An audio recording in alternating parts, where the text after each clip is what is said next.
শীতকাল এলেই তো হয় পিঠে পুলি, পায়েস, এসব তো রেসিপি হতেই থাকে প্রত্যেকের বাড়িতে। সেরকম গাজরের হালুয়া কিন্তু প্রত্যেকের বাড়িতেই কম বেশি হয়। আমরাও খুব গাজরের হালুয়া খেতে ভালোবাসি।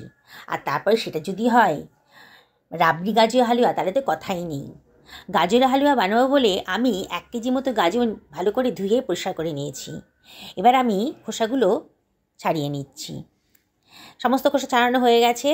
এবার আমি একটা গ্রেটারের সাহায্যে আমি গাজরগুলোকে গ্রেট করে নিচ্ছি। সমস্ত গাজরগুলো গ্রেট করে নেব। গাজর কিন্তু ভীষণ উপকারী। অনেকেই কিন্তু সবজিতে গাজর খেতে ভালোবাসেন না, মানে তরকারিতে গাজর টাজর দিলে পছন্দ করে না।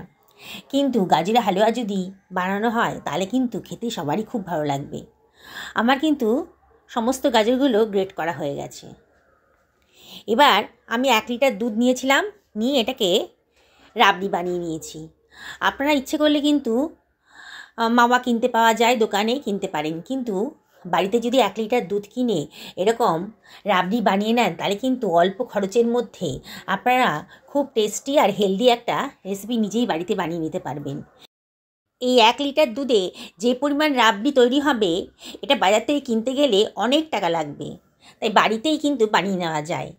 আমি একটা ফ্রাই প্যানের ভেতর 2 টেবিল চামচ মতো তেল নিয়ে নিলাম, সাদা তেল নিয়েছি এখানে।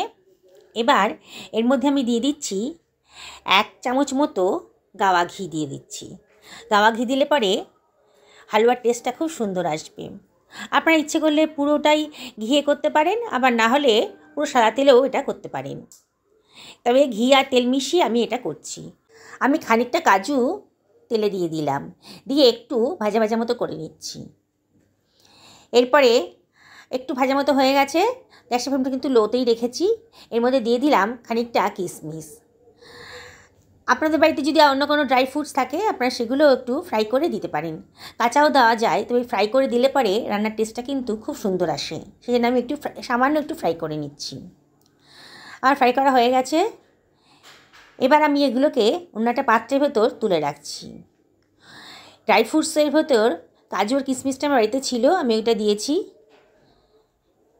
সমস্ত ড্রাই ফ্রুটসগুলোকে আমি অন্য একটা পাত্রের ভেতর তুলে রাখলাম।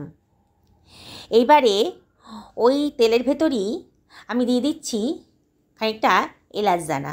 এলাচ দানাটা অবশ্যই ফাটিয়ে দেবেন, নাহলে কিন্তু তেল ছিটকাবে। এলাচ দানাটা ফাটিয়ে দিয়ে দিলাম, খুব সুন্দর একটা গন্ধ হবে। এবার একটু ফ্রাই করে নেওয়ার পর আমি এর ভেতর দিয়ে দিচ্ছি আমার গ্রেট করে রাখা গাজরটা। সমস্ত গাজরটা আমি দিয়ে দেবো। অনেক বাচ্চারা কিন্তু গাজর খেতে একেবারেই পছন্দ করে না।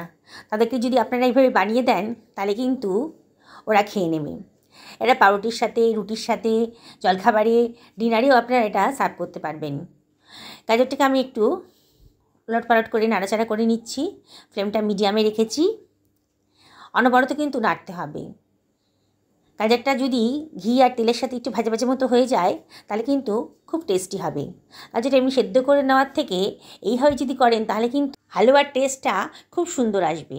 দেখুন গাজরের কালারটা কিন্তু চেঞ্জ হয়ে গেছে। অনবরত নাড়তে হবে। গাজরের কালারটা চেঞ্জ হয়ে গেছে। এবার আমি এর মধ্যে মিশিয়ে দিচ্ছি 1 বাটি মতো দুধ। আগে থেকে দুধ জাল দিয়ে সরিয়ে রেখেছিলাম, এটা দিয়ে দিলাম। 1 বাটি মতো দুধই দিচ্ছি। গাজরটা এবার একটু সেদ্ধ করে নেব। আবারও সব কিছু ভালো করে মিশিয়ে নিচ্ছি। নিয়ে এবার আমি এটাকে ঢাকা দিয়ে দেব 10 থেকে 12 মিনিটের জন্যে। মিডিয়াম টু হাই ফ্লেমেই দেব। 10 মিনিট মতো হয়ে গেছে। এবার আমি ঢাকাটা খুলে নিচ্ছি। দেখুন, দেখেই মনে হচ্ছে গাজরটা কিন্তু সেদ্ধ হয়ে গেছে। গাজরটা একেবারে সেদ্ধ হয়ে গেছে, পরিমাণেও অনেকটা কমে গেছে। এবার আমি মধ্যে দিয়ে দিচ্ছি 1 বাটি মতো চিনি। আমি 1 বাটি চিনি দিলাম, পরে যদি প্রয়োজন হয় তাহলে খানিকটা চিনি আবার দিয়ে দেবো। এর মধ্যে দিয়ে দিলাম সামান্য একটু নুন। নুন যদি দিই কোনো রান্নার, মিষ্টি রান্নার ভেতর, তাহলে কিন্তু সুন্দর একটা ব্যালেন্স আসে। নুন আর চিনিতে খুব সুন্দর একটা ব্যালেন্স আসে। আপনারা দিয়ে দেখবেন, যে কোনো মিষ্টি রান্নার ক্ষেত্রে সামান্য 1 চিমটে নুন দিয়ে দেবেন, তাহলে দেখবেন যে একটা সুন্দর টেস্ট এসছে।